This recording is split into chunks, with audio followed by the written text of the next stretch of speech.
I'm going to introduce our keynote speaker here, Dr. Ernest Morrell. He's Director of Institute for Urban and Minority Education, Professor of English Education at the Teachers College at Columbia University. For nearly 20 years, Dr. Morrell's research has focused on drawing upon the youth's interest in pop culture and participatory media technologies to increase motivation and to promote academic literacy development, civic engagement, and college access. He's also recognized nationally for developing powerful models of teaching and learning in classrooms and non-school environments, and for engaging youth and communities in the project of the education reform. Morrell has written more than 50 articles that have appeared in journals such as the Teachers College Record, the Journal of Teacher Education, Reading Research Quarterly, English Education, the English Journal, the Journal of Adolescence and Adult Literacy, Action in Teacher Education, and the annual yearbook of the National Reading Conference. He's written numerous books and chapters in 4 books, including The Art of Critical Pedagogy, Possibilities for Moving from Theories to Practice in Urban Schools, and Critical Literacy and Urban Youth, Pedagogies of Access and Dissent and Liberation.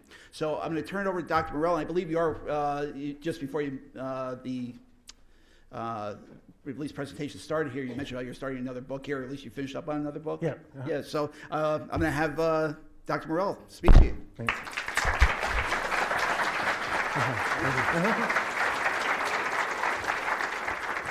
Well, good morning. All right, you're all awake, and I did drive from Long Island this morning, and I'm eyeing all your coffee out there. I figured if I drank coffee, I wouldn't make it because I would have been pulling over every 30 miles, so I had to sacrifice for the cause, but it's really great to be here, and I was looking at the program and the different workshops that you have, and it's so important to be thinking about teaching in college in the ways that you are. I was at an event over the weekend, and they were honoring a retiring faculty member, and some of his students were there, and he said, you know, I loved college so much that once I set foot on campus, I never left until this semester. And it's probably the case for many of you. I know that's the case for me. You know, it's been almost 30 years from the first time I set foot on a college campus as an undergraduate, then became a graduate student, became a faculty member. And it is a wonderful, amazing place. It's a life-transforming place. It makes lives possible for kids that they wouldn't have otherwise. But it's changed a lot since the late 80s when I set foot on campus. So thinking about how to make college relevant and powerful for the people who are stepping on campus today is really important. And I think there are a number of ways that college is becoming different, and the workshops that you have, I think, connect to all of these. I think about it as the college revolution. This picture was taken about the time that my mother and father set foot on the college campus, the first time that anyone in our family's history even remotely thought of going to college. My dad was able to do it on the GI Bill because he served in Korea. But since this time, which was about the time that Hudson Valley was built, we've undergone a tremendous revolution in a couple of ways, and I'll talk about it, you know, in the 45 minutes or so I have. One, a lot more people are coming to college, right? That's why they needed to build Hudson Valley, and it moved from being something that the elite 1 or 2% attended college to now, you know, 2/3 of high school graduates are going to college, and the goal is to even grow that, right? They're coming to college to do different sorts of things. Right, so it's not just about being a distinguished gentleman, and that's what it was. I mean, Columbia University didn't even admit women until the 1980s. Right, colleges, students are using college to actually go out in the world and do things. Right, and college is happening in a different kind of digital technological environment. So more people doing different things, and we have different sorts of tools at our disposal. Each of those means a different way of thinking about teaching, a different way of thinking about our students, and a different way of connecting them to each other and to the world. Socially, culturally, and digitally relevant instruction, that's the way I tend to think of it, and I'll try to frame the comments that way. And this is, as you see, none of those things, right? It's not socially culturally. Today, it's not today, but it was at one time, right? And in some ways, I think this was such an amazing, revolutionary moment for the country and for the Western world that we are time-stamped in this moment of the Industrial Revolution. That this is the kind of job our students are going to have, this is the kind of way we interact. And so I look at classrooms, and I've looked at classrooms historically, and certainly freshman class when I was, in the late 1980s, looked a lot like this room, right? I mean, you kind of 45 people with their heads down and notebooks scribbling furiously, and my professor wouldn't have even known my voice, right? If we bumped into each other in the elevator, I was not going to speak. I tell my students that now. I went 4 years as an undergraduate, never speaking in class. Not even, excuse me, when is the paper due? Like, none of that. And I was able to get through, right? So that, but this isn't the moment anymore, right? And this was an amazing moment. It really was an industrial revolution. This is kind of more what the world looks like, right? And I start, with these kinds of images, and I work with high school kids, and I work with undergraduates and graduate students, and I'll say, what's different about these images? And they'll say, first of all, they're much happier, right, than those women in the sewing factory. It's like they get to speak, right? I mean, they're engaged. They're also facing each other, right? Technology's all over the place, right? The environments are very diverse. And so this is kind of, the world that we're projecting towards when we think about, where we're preparing our students for, and if college is about launching them into this world, how do we need to think differently about the way we interact with students, the kinds of things that students are doing? So I think about it at home, at work, at play, and in social action, right? And our young people and the older adults that are on our campuses, these are the kinds of environments that they need to be powerful in, and college is preparing them for each of those. I like to show this image because it's actually people at work. This is Google, and there's new buildings in New York City, and I'll go and, are they at work, or is this, am I at camp now? And it's like, it looks like this. And people are, they're not sitting in rows, and they're not with their heads down, and they're communicating in very different ways, multimodal ways, but also speaking and acting. And so that's the idea, how do we think about what we need to do? I think about it in terms of three big questions, and each of these questions I think are being asked in the, in the workshops that you have after I speak. First one's about engagement. How do we increase students' engagement? That's the word of the day in education. It means a lot of different things. It means sometimes interaction, right? The kind of talk, who's talking. So I teach tonight, one of the things I keep in mind is like, who's talking and how much are they talking and how much am I talking? And what kind of talk am I doing, right? Am I asking questions I already know the answer to? Or am I like spurring discussion, right? Is there room for disagreement? But how do we increase that engagement?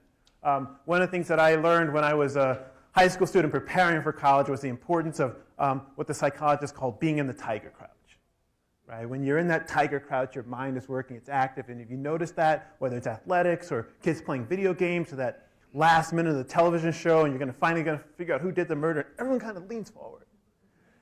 And I think about that, right? That's engagement. When I have to raise my hand in my own class to get to speak sometimes. Like, can someone call on me, right? And yeah, I get frustrated sometimes, but normally that's a good engaged class, right? And we all look at our watch at the end and we're like, whoa, wait, where did the time go, right? Then there's a time when I can kind of hear the echo of my voice, like anyone, Don, anyone, right? And so I don't try to do that too often. But how do we increase their engagement? How do we kind of teach them into the tiger crouch, right? And because that's where learning is happening. Second question is, how do we increase students' confidence? And while colleges are becoming a much more democratic place and a lot more people are there, we have students who have much more troubled academic pasts and much more academic insecurity, and they worry about themselves. And my son has this quote on the wall in the basement. It says, "Everything that we want is on the other side of our fears."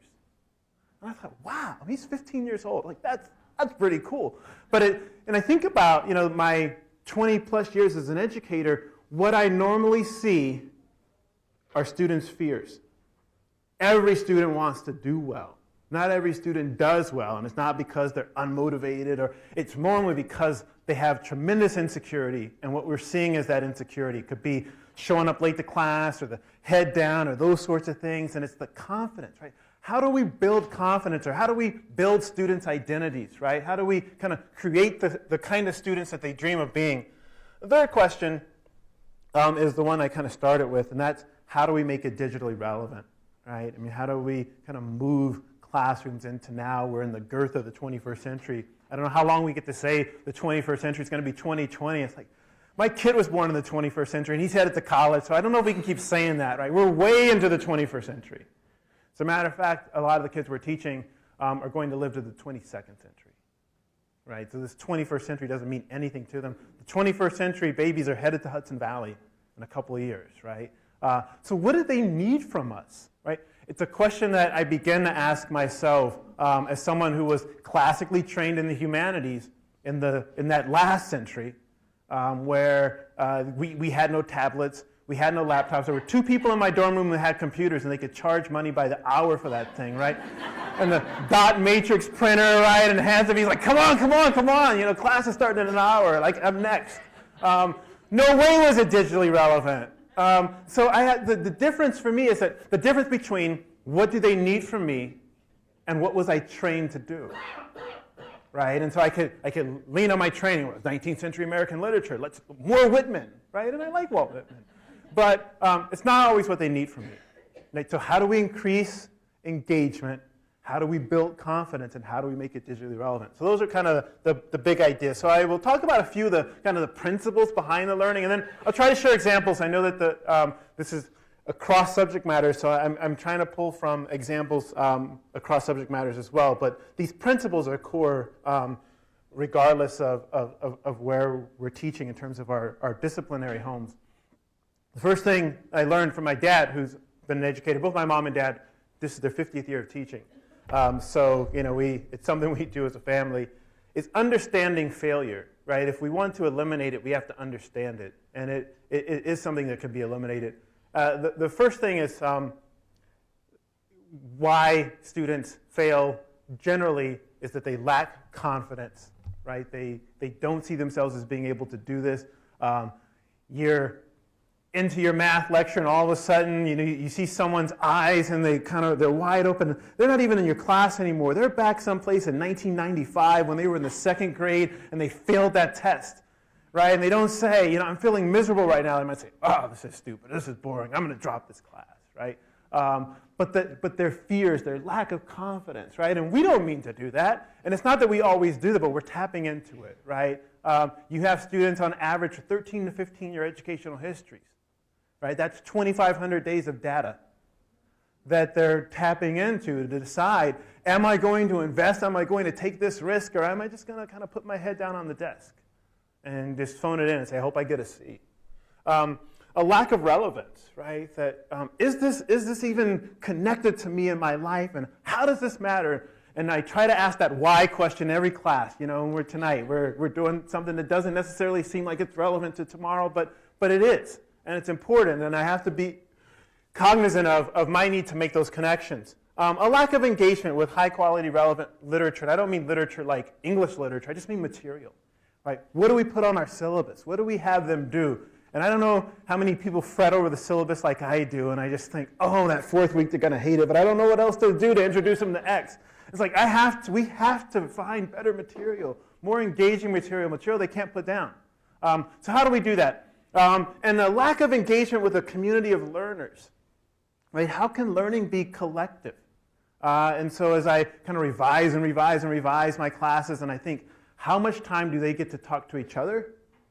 How much time am I talking to them? And so a lot of engagement with each other, right? And they're doing work together. And I know that it's been a challenge for us in terms of the assessment, like who gets credit for this work? And that's something that we just have to deal with that at the college level, right? I mean, it's log jammed here in the secondary and post-secondary world. In the real world, you work together, right? It's not like, who did this, right? We don't ask that question. Like Tony got it. It's like, we did this, right? If you do that as adults, if you do that in the world, how come we can't do that in class, right? How come students can't work together, right? How come they can't leverage their collective intelligence? How come it always has to be pulled out to this is what Jane did and this is what Susan did, and not this is what they created together, right? So those are some of the reasons. And lack of engagement with the world. So I think that's kind of the whole idea behind the day. Like, how can the work in class this spring semester in 2016 be relevant to the world in 2016? It's not like in 2026, after you get your master's degree, you're going to be a world changer. It's like, well, how do we change the world in biology class? How do we change it in history, foreign language? How do we do that now? So if we increase confidence, relevance, engagement, connect to a community, connect to the social world, and we're moving in the right directions, right? And I think it's important to also understand exactly how learning is changing in this century, right? And these are words that you're probably going to be saying a lot when you get into your smaller work groups. It's a productive century. Like, we make stuff, right? You were talking about labs, and like, we build stuff, we make stuff, right? It's not just sitting and receiving all of the world of knowledge from the past 2,000 years. It's what are you going to do over the next 20 years? What are you going to build? What are you going to make? What are you going to create? It's participatory. It's interactive, right? It involves diverse perspectives. I talk about collaboration, presentation, invention, right? These are the kinds of learning modalities of the 21st century, not just in college, but in the world. You know, I hire probably 2-3 dozen people who work in my institute, and I don't want to necessarily ask you the questions. If I'm interviewing, I want you to ask me the questions. I want you to come up with questions I haven't even thought of, right? That's the kind of person I want working in the institute, not someone who can do everything that I tell them to do. Otherwise, I have to be there right next to them, telling them to do stuff all the time. Right? We don't want those kind of people. We want the people who are inventors of the future, right? Everybody does. And that's also good for their home, and it's good for communities as well. It's cultivating student voices, right? Helping them say what they want to say powerfully. That the classroom becomes a polyvocal space with powerful voices, diverse voices. And they learn how to say things like, I understand what you're saying, Tony, but let's look at it this way. Right? I mean, when I hear statements like that, I say that's a 21st century skill, right? That's someone who understands how to synthesize information and present a counter argument without being argumentative, and those kinds of voices, right? They all have things they want to say, but it's like, how do I say it more powerfully? How do I know that it's me, right? That I can say this, right? This little mouse of a voice. No one made me speak in high school, right? I didn't have to speak to kind of get a diploma. It's like, you have something that you want to say. Don't even let me believe that everyone in this class has said everything that you've thought of. Right? What are you going to contribute? Right? But a powerful voice has to be cultivated. Some people are good naturally. I wasn't one of those. Like I said, I went through undergraduate. I'd never said a word. My aunt laughed. She said, how are you going to be a teacher? You don't even talk. Right? So, I too had to cultivate that voice to do this kind of thing, which is still terrifying. 25 years later. But they all have things they want to say. We have to teach them how to say them. I think that's one of the most important skills you learn in college, is how to say what you want to say, even when it's complicated, even when it's unpopular. How do you do that, right? A few other ideas I'm just going to run through really quickly. Education for critical thinking, and I think that's so on the radar of all the things you're going to talk about, but how do we do that? Also, education for cultural competence, right? How do students maintain academic success? How do they develop their cultural competence at the same time? And finally, like the learning as doing, learning as becoming, not learning as regurgitating, right? So I think of it in art classes like, what am I going to get to become? Maybe I'll get to become a biologist this semester. Maybe I'll be a historian. Maybe I'll be a literary theorist or a poet, right? Or maybe I'll be an engineer. What am I going to get to do? What kind of authentic experiences am I going to have? And that's how I start to think about putting the class together. Some people talk about it as project-based learning, but I don't think about it in terms of the project. I think about it as the learning, like the becoming, right? So we're going to do mock trials and debates in class. And you're going to be lawyers. It's going to be an English class, but you're going to be lawyers. And you're going to learn how to make that kind of an argument. Or I'm going to be an essayist. I'm going to be a published author. What am I going to get to become? This is the last of the principles before I jump into what some practices are. This was a theory that I came across when I was in graduate school and I was teaching at the high school level at the time. It's the expectancy value theory of achievement motivation. It basically says motivation is a function of two characteristics. If you meet these characteristics, people are going to be motivated. If you don't, they're not. The first one is the expectation of success, or what I call confidence. Right? So that's why I center so much failure and lack of confidence. The second is the value proposition, or what I call relevance. Right? If confidence is high and perceived relevance is high, achievement motivation will also be high. If either one of those is low, sometimes we work really hard on the relevance, and it seems like a lot of fun, and people are pulling back because they don't think that they can jump in and they can do it. right? So that it's just a simple equation that I've been using for almost 25 years now. How do I increase the confidence? How do I build in students' strengths and tap into what they know? And I think the whole faculty workshop day is that value, right? If all of a sudden we're learning math and it's connected to solving real problems here in upstate New York, or it's solving problems in my home, if I'm heading back down to Brooklyn or something like that, or it's solving problems more generally in the environment or helping kids who are struggling readers, and this is something we're going to create this after-school program for kids in the local schools, and all of a sudden that learning becomes very relevant, right? It's situated, that's a word I use, and authentic, that I understand like real connections between what you're asking me to do in this classroom and how I can be the kind of person I dream about being. So the relevance is high, and the confidence is high, engagement's high. So what are some examples of what this looks like? I'll share a few examples from the humanities, from the social sciences, from the maths and sciences. So one of the things that we're doing in the humanities, to try to make these connections, I call it globalizing and contemporizing humanities education. Sometimes I'll call it globalizing and digitizing humanities study. Reading different kinds of things, doing different kinds of things with what we're reading. Who's here in the humanities? You teach across humanities. All right, it's about 25%. That's about right. So I think about these key questions that we'll ask. We'll ask at Columbia. We asked at Michigan State when I was there, UCLA. I've been at 4 or 5 different colleges working with undergraduates. What is it that we read? Right? We were asking that question more, and I was really impressed with Columbia's English department. And you look on their website, and there's only one image of Shakespeare. Right? They have 6 or 7 images. One is of a film. One is of a poet. One is of a social action project they have going on. One is of a project they have in disability studies. One is really dense esoteric theory because Spivak is there. And then one is Shakespeare. So they're reading different things, right? What do we read? And how do we read? So if we say we're going to, read Romeo and Juliet, or we're going to read de Tocqueville, what does that mean? Like, what are we doing with students? You say, go home and read it, and come back and I'm going to tell you what you should have gotten out of it.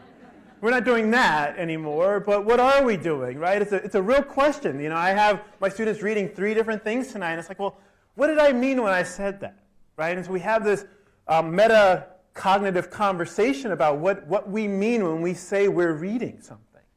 And we theorize out loud what that means. And what are we doing while and after we read, right? What kinds of activities? Is it summation? Is it analysis? Is it application? What's the range between those? We're asking really different kinds of questions about that, I think, in the humanities. So I call it different reading, for sure.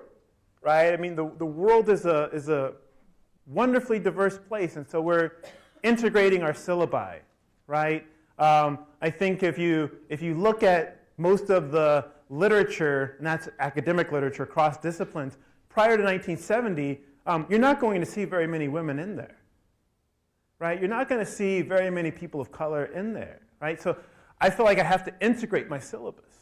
Right, because my class looks very different than the syllabus if there's only a core group of authors that we've always read. Right? So we have to read differently, and we have to have different readings. And that's I think a wonderful challenge to think about how that happens. Right? And you should always be able to speak back to the text. Right? And we talk about it. Here is a slide. I talk about it with my students as reading behind the text, reading within the text, reading in front of the text. Anyone do this hermeneutic circle? You're reading? Probably some people think of it as a rhetorical situation, privileging the author, the reader, and the text. So the behind the text is, what was the context, right? What was the history? Who is the author? Where was she coming from? Who was she speaking to? What was the particular moment that she was in and writing to? And that becomes important, right? So we're able to historicize or contextualize who this author is. And within the text is the close and critical reading that we're very used to, right? And we're trying to understand what the argument was on the author's own terms and the use of language and the rhetoric and that sort of thing and where it holds together, where it falls apart. In front of the text is a whole new terrain for most of our students because that's where you get to speak back to the text, right? You speak back based on other texts that you've read. You speak back based on your own experiences, right? You speak back based on illogics and inconsistencies that are in the text. So a whole different kind of reading. And we'll parse it out in class. Like even today, there's a certain amount of time that we have where we're reading behind and within the text because you have to understand the text and who the author was. But then, once we've done that, a third of the time, okay, now have at it, right? Go ahead. There's the bullseye. And you can fire at it. But they understand the importance of each of those kinds of readings, right? And it also holds together very well in graduate education, which I'm also involved in. If you're able to do these sorts of reading, like I said, this is another way we think of it as reading in terms of the rhetorical situation, privileging the author, the reader, and the text. Some examples of what that looks like, as I mentioned, at Columbia and other departments in the humanities, we're bringing in a lot more film and contemporary culture. Right, the same kinds of critical theories that you want to have, whether you're reading, Virginia Woolf or you're reading Hemingway. You can also read the internet. You can read reality television, right? And you think about all of the things that are going on now with the Super Bowl halftime show and internet videos. I mean, you're hearing your students chattering about all this kind of stuff, right? And that the social action that's happening in the media, right? The Grammys. So we want students to kind of bring that critical lens to these texts, right? I want them to be kind of post-colonial readers of the Super Bowl. I want them to be feminist readers of the commercials that they're watching, and not just the text we have in the classroom. So one of the ways we do that is begin to bridge by bringing in multimodal text into the classroom. This is an amazing project at one of the community colleges in the CUNY system where the teacher, who's a graduate student at Columbia, wanted the students to understand literary theory. So he had them engaged in literary analysis of their video games. And they were able to come up with these really complex analyses. They begin to write the video game companies and say, like, how come all the women don't have any clothes on, right? Like in this picture. And, all the people on the other side of those bullets were African zombies, right? If you know Resident Evil. And so then they began to go back and forth with the gamers and actually work on getting this game changed. And the game did get changed. As a matter of fact, the woman wasn't even there in the original game. And it was the gamers who were involved in these analyses that were writing to them and said, well, how come there's never a female protagonist in any of these games? But that's reading an author like Toni Morrison, but connecting it to video games. And this also, connected to, to classic literature of the 19th and early 20th century. This is another, what do we do with what we're reading, right? And this was a pretty elite school that I was on the review team for, and they were known for their English department. And one of the things that one of the English professors had the students doing, this was one that the headmaster agreed was like, this was the best class you could go see on Shakespeare. They were translating Macbeth into hip-hop, which I thought was absolutely amazing, line by line, right? And they knew, they were memorizing the text, they were in it, and they were talking about denotation and connotation. Then they were talking about themes of loyalty and betrayal and how to bring that out. And it was just, taking a leap and saying, the last thing Shakespeare wants is a professor reading him out loud to a class that's falling asleep, right? Shakespeare is kind of one of the funniest social critics you'll ever, that's got to be fun, right? I mean, I just imagine people in the globe rolling over each other, right? Kings up in the balcony and the, common people rolling. Shakespeare's funny, and he's critical. And if we want to read him in that context, who are the people that are funny and critical now? It's in popular culture, right? The kids got that. Macbeth is a timeless story of somebody who wanted power, wanted something that he shouldn't have had, and his friends said, do it, right? And then he did it, and it's like, uh-oh, right? And it's like, that's a motif, right? And so the kids are able to understand that, right? And how Shakespeare pulls that out. Writing, is very different in the digital age, the kinds of writing. What are we having students write, and why are we having them write the things that we're having them write are really important questions, I think, to ask. And is it just for me, the teacher, am I the only audience, or is there a real authentic audience? Can the writing be performed, like having students as playwrights is something we do? Can it, I'm going to just jump over some of these slides here. Can it be performed out loud to others? Can it be shared in terms of a summit, the same way that you're having a summit amongst faculty members? You can have the same kind of summit in your department where students are presenting their work to each other. We're starting to do that now. This is a summit that we had that brought high school kids, college kids, professional scientists, professional spoken word poets and hip-hop artists, and it was 20 degrees below a couple weeks ago. You remember that in the city. And it was a room bigger than this was packed with young people.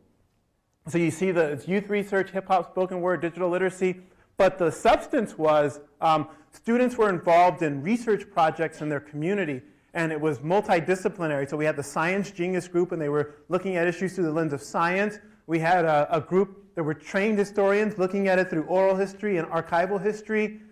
We had those from the literary disciplines looking at this through literature and the study of popular culture. And for a semester, they were involved in these research projects that they worked in groups, 4 or 5. And then the presentation was partly through the traditional lens of the discipline and through some form of spoken word and hip-hop poetry, which was pretty cool because the kids would come dressed up, do a version of what I'm doing now, and talk about their research. And they're like, okay, and then there's a DJ who would start playing the music. Everyone would jump up, and then they would like perform, and like, oh, I get it now, right? And it was, it's kind of a trade-off. Like you do need to do the formal research report, right? You need to know the MLA and the APA and Chicago style, and you need to do all this parenthetical references. But you can also have fun with it. And so they were doing both, right? We didn't take one out of the space. It's a multimodal space. It's a multi-genre space. It's a traditional and 21st century genre space. And so the kids were doing both of those, and they were able to have fun with each other's PowerPoint presentations, talking about research findings. They were also able to have fun when they were freestyling and rapping to the DJ at the same time. Another really important aspect of the work, and I think this is a topic today, is how do we teach about the media, right? And how do we help young people understand the media? And this is also kind of a multidisciplinary activity, although I have it right now in the humanities batch. And these are kinds of questions that we're asking. The students are analyzing the media and doing research reports on the media. Some students are doing their theses on this. What does it mean to be normal or cool or have power? Who's marginalized in the media? What assumptions are made about the audience? How do we think about deconstructing media? So one study that a group of students at Florida State did, and I was working with them, was analyzing 17 magazine covers. And we just looked at tons of them. And what do you think is the one word most commonly found on a 17 magazine cover? Sex is probably 2 or 3. Weight is on there. Pretty. Pretty is on every cover, right? So they're deconstructing, and there's pretty right there. It's big, right? Sexy's on there. Gorgeous, amazing. Get the guy. Cute jewelry. We would talk about. So they were deconstructing. They were connecting it to kind of the history of research on this. What on the cover says anything about young women being intelligent, or having a brain, or fighting against injustice, or standing up for yourself? Right? So the students are looking at this and connecting it to health issues, anorexia, bulimia, depression. Right? They're connecting it to social issues. They're looking at how this translates into kind of math achievement and science achievement and who goes into engineering, and then also kind of the multi-trillion-dollar media industry. And they're doing research reports. And at UCLA, the students involved actually even created documentaries where they were trying to bring attention to what the media was doing and how it was objectifying young women. So we just, one study, one data set would be, a year's worth of 17 magazine covers. And then this thing, right, which I won't talk about a lot, but that's, you know who that is, right? And it's a wordless image, right? The one word on there is redundant. And it's a black, sweaty, naked man with a big gun. What is this image saying about a huge percentage of our population that even W.E. Du Bois said will be labeled as a problem, right? And what does it mean to get out and away from that image, to talk about that image in an academic way? So our inability to analyze media is not just losing a 21st century skill, it's a moral imperative. It is a matter of life and death. Even to students at the college level, their inability to critically analyze media is a matter of life and death. But the ability to analyze media is such an important 21st century skill. It is as important as literary thinking, right? Being able to have this kind of visual literacy, right, is just as important as being able to read words, because this is a text. It is a text to be read. It is a text that influences social thought. So I'm going to jump into a few examples from the social sciences as well, and the kind of work we're doing, particularly around history and the study of culture. One of the things that, the kind of cool project that we're having students do, in addition to, as I mentioned, writing reports, is doing public service announcements and documentaries in the social sciences.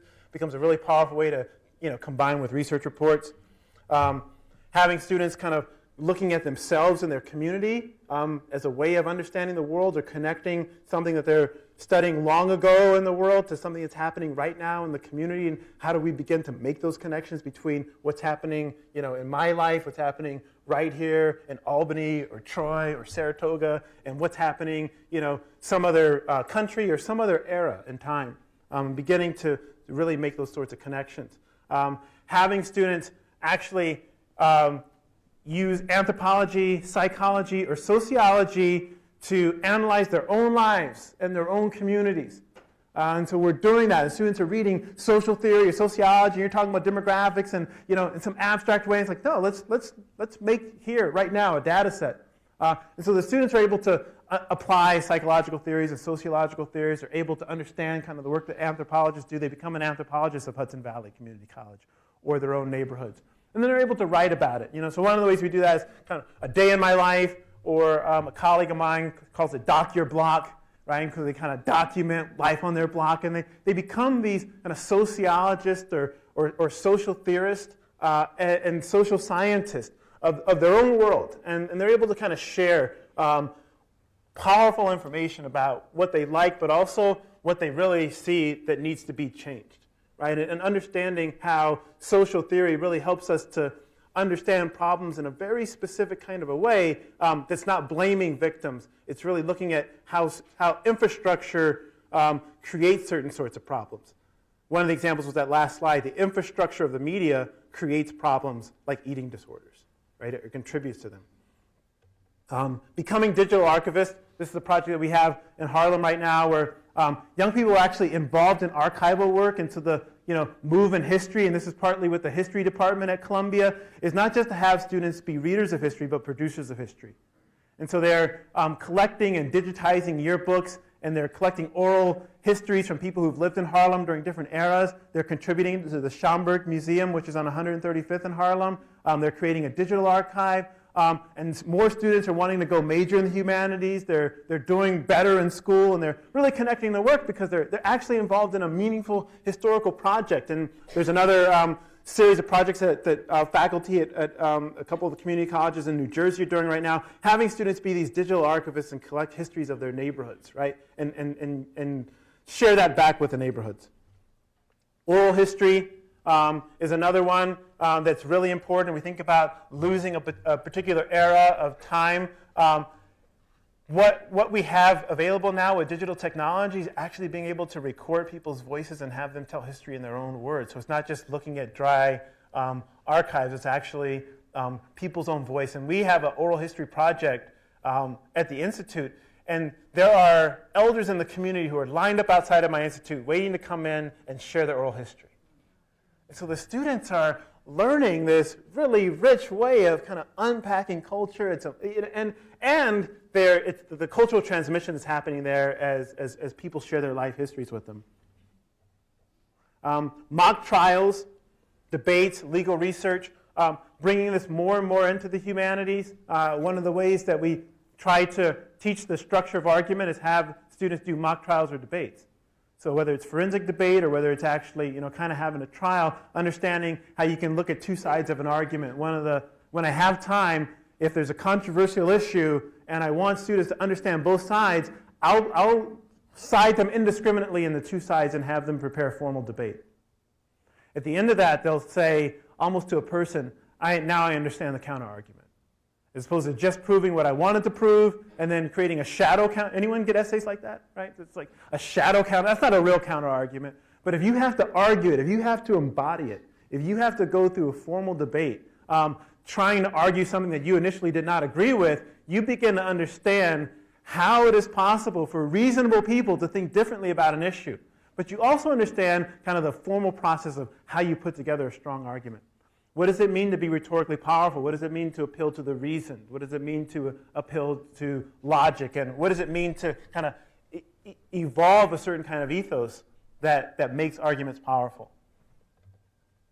So this is an example of how I might do this with Native Son, which when I teach in African American literature, we'll do a mock trial with Bigger Thomas and talk about issues of race and gender and justice and like how do you make sense of Bigger, right? And if you've read Native Son, you understand it's complicated, right? It's very complicated where you can begin to place blame in this sort of novel, but rather than having them just write the essay, we'll do a mock trial or debate, and then after that, they'll annotate the debate and then move into the essay writing. And I realized that those essays are much richer and more nuanced after we've done some kind of oral argument or debate. If you don't have time to do a whole mock trial, you really could do a 60-minute, 90-minute debate or do a few debate rounds. Research and social action projects, which I mentioned, having students think about using the knowledge they're learning in the class to actually go out and make a meaningful difference in the world. And we start with these questions: if you could change the world, what's one thing you would do? And we ask them in very disciplinary, specific ways. So whether you're teaching chemistry, whether you're teaching history, whether you're teaching sociology, whether you're teaching literature, or whether you're in digital technologies or engineering, what can you do to change the world? How can you be impactful while you're here in our institution? I saw this with a colleague of mine. She was at DePaul in Chicago. And she said, we're going to make the whole school, right? And DePaul was one of the first schools to do that. Everyone in the school is going to be involved in some kind of social action project across the disciplines. And it was really amazing to see how that happened. And students began to identify problems connected to their discipline and developing studies, collecting and analyzing data. And we began to create forums for them to share their data. Interesting kind of forums. Florida State was another example where students have been involved in this, and it's one thing to be involved and then to give it to you as the faculty member and say, here's my blood, sweat, and tears from the past 3 months. It's another thing to do that work and to have a research summit where there are poster presentations, but they're digital posters, which I start doing now in all of my semesters with digital poster sessions that are open to the public. And so their parents can come in and their friends can come in, and they go in these rounds, and it's like a half hour, and you've got your own little area. People kind of mill around, and we have the juice and cheese and crackers on the back table and that sort of thing. And that becomes really important, right? That this work matters. But it's also, if there's a real legitimate audience, we're going to send it, right? Whether it's a congressional rep or a senator or city council people will come in, and the mayor, the school board, if it's parent groups, if there's a real audience for this work, we will find it and we will share your work, or you put it out in the blogosphere, right? So this 9 and 10 become really important, right?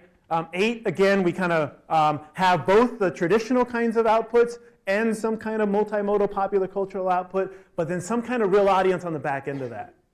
Right? So the front parts, I think, are more shared, common knowledge about really having students ask real questions and deal with real problems. This kind of work, this is one of the books that I was talking about, Tony, that just came out. Youth Participatory Action Research is a way that we talk about this. And so there's a whole community of discourse out there if you're really interested in that sort of work.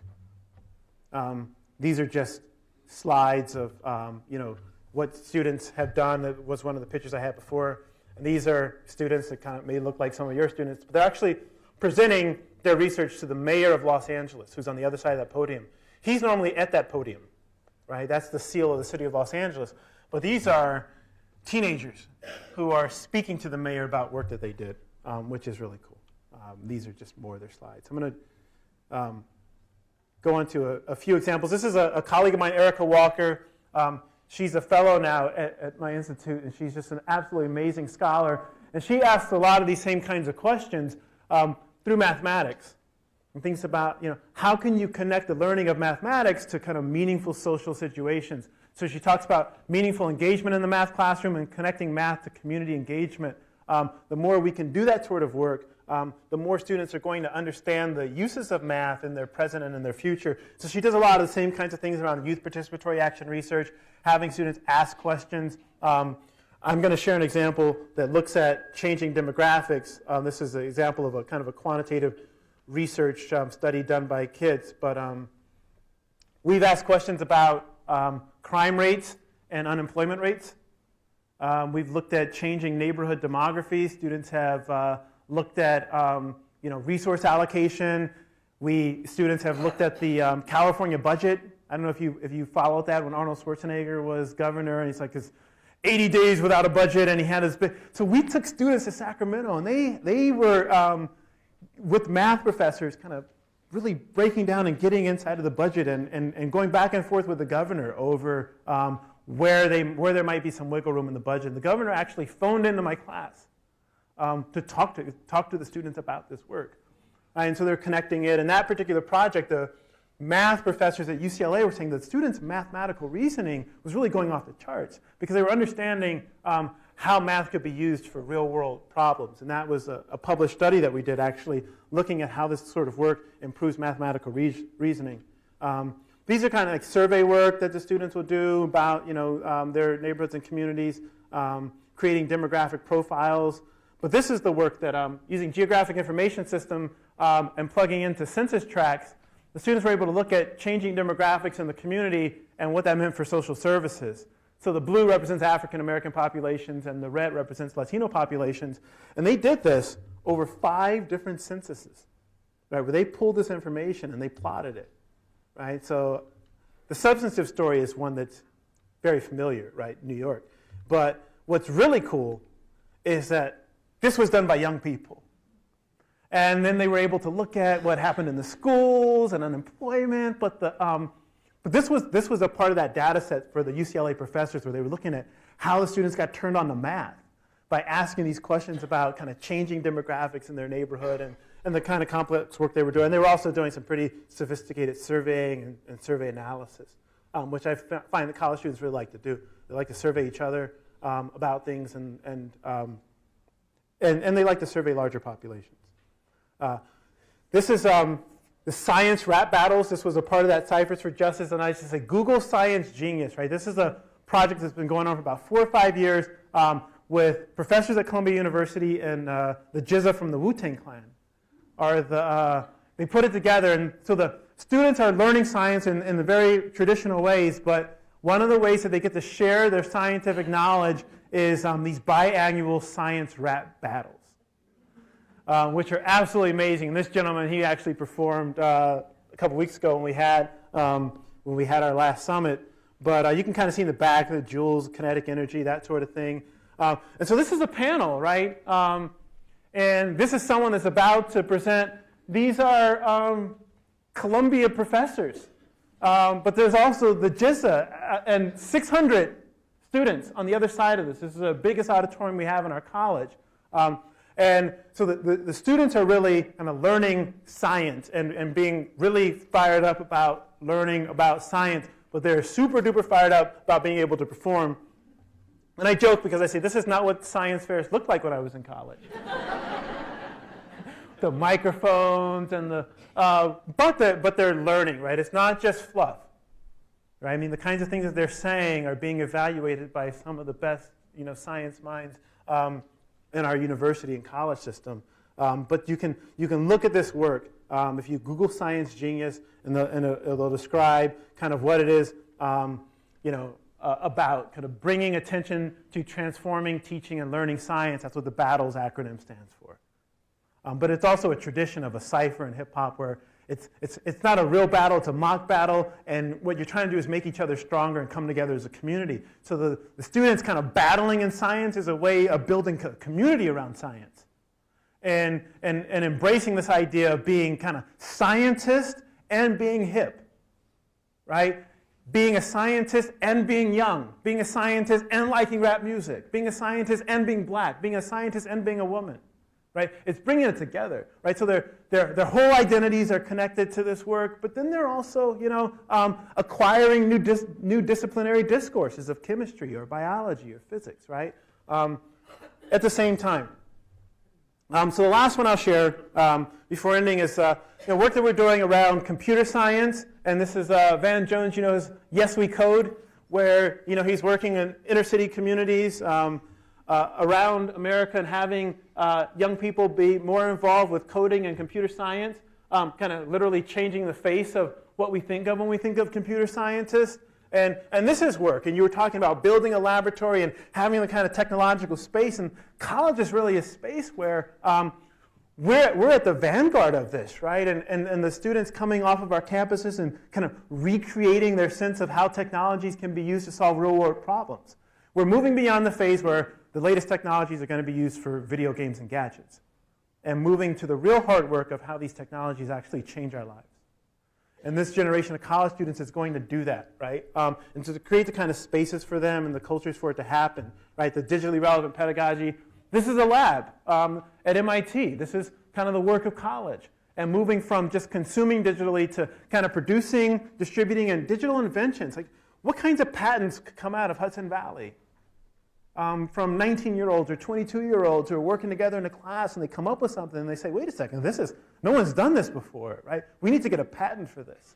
And we're starting to see that, right? And the kids are kind of walking off the campuses as these social entrepreneurs with not only a skill set, but like money in their pockets, right? A business enterprise, like, can you hire me as a consultant or something like that, right? But I'm watching it happen, right? That you talked about relevancy. Jay McGonigal's, can gaming make a better world? And so students are like designing video games at the college. There's a video game class. One of my graduate students is doing a whole dissertation now on a video game class where students are creating games, right? They're coding and creating games that teach social messages. And he's looking at this in terms of how it improves their composing, like their writing composing, but the byproduct of it is these students have a marketable skill, right? So reading the past, writing the future. I'll end with this. Toni Morrison says, if there is a book that you want to read but it hasn't been written, then you must write it. And I think about, kind of where we stand, right? And I have literally a quarter of a century behind me in education, and hopefully at least a quarter of a century ahead of me, and all sorts of things that I know that are out there that are possible. It's up to us to write that book, right? I think of it in terms of we are readers of the past as faculty members, but we are writers of the future. And it seems like that's kind of where you're at as a faculty. That's where we are as a faculty, too. We struggle with all of these same sorts of things. But we are writers of the future, right? The college of tomorrow is not going to be the same college that our grandparents attended. It was a great college for our grandparents, but the world is different, and the students are different. So how do we write that future, right? How do we make education engaging? How do we make it relevant? How do we deal with students' identities? How do we connect learning to participating and becoming? How do we allow students a platform to share their knowledge with the world? How do we solve real community problems as we're learning about history or social science or the natural science or mathematics or literature or composition, right? We innovate is how we do it, right? And we think about college as not being built around disciplines and not being built around faculty, being built around students. Right? That's a real shift. I started interviewing for my first job. I said, I teach English. And the interviewer, who's a friend of mine to this day, stopped and says, you teach young people. You do not teach English. English is maybe the means, but the end is that young person and the space between where she is and what's possible for her. And that really set in motion kind of a quarter century of rethinking, right? What does she need from me? So Marshall McLuhan says, there's absolutely no inevitability as long as there's a willingness to contemplate what is happening. The first time I used this slide, I was in Toronto. Someone came up to me and said, do you know what the word contemplate means? Like in Latin. It's like, I do actually, but I know, but I hadn't thought of it. It literally means being in and with time, right? Understanding your moment, understanding where universities are, understanding who our students are, and understanding that faculties are amongst the most powerful bodies of people in the world because of what we can make possible and what we can do, right? So there's nothing that's inevitable. college can be a ubiquitous experience, right? It can be something that is a rite of passage for every 18-year-old in the country. And she steps on the campus and she leaves in 2 years, 4 years, 5 years, 6 years as someone who's going to spend the next half century of her life changing the world, right? That's the enterprise. And so we're on that path. It's an incredibly frustrating and trying time to try to figure out how to take Harvard for the Kennedys and make it Hudson Valley for everybody else, right? We fight that battle too on a day-to-day basis. If we hadn't made those changes, my parents never would have been able to get to a campus. So these are the right changes. Neither would I, or neither would most of you. Doesn't mean it's going to be easy, but the great changes never are. So with that, I thank you for everything you're doing, and thank you so much for having me today.